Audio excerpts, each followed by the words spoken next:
Magluluto tayo ng ginisang puso ng saging with sotanghon. Nilagyan ko ito ng asin at suka.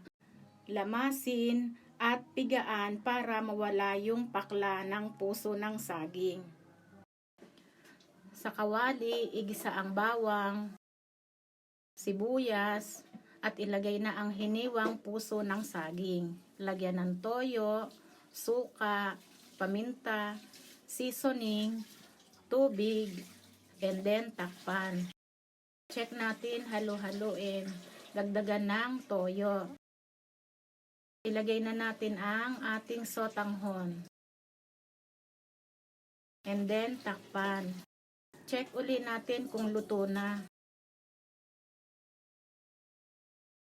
Tikman natin.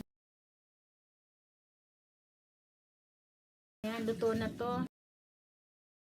Hain na natin ang naluto nating ginisang puso ng saging with sotanghon. Masarap na ulam, masustansya at matipid. Ito na ang ating ginisang puso ng saging with sotanghon.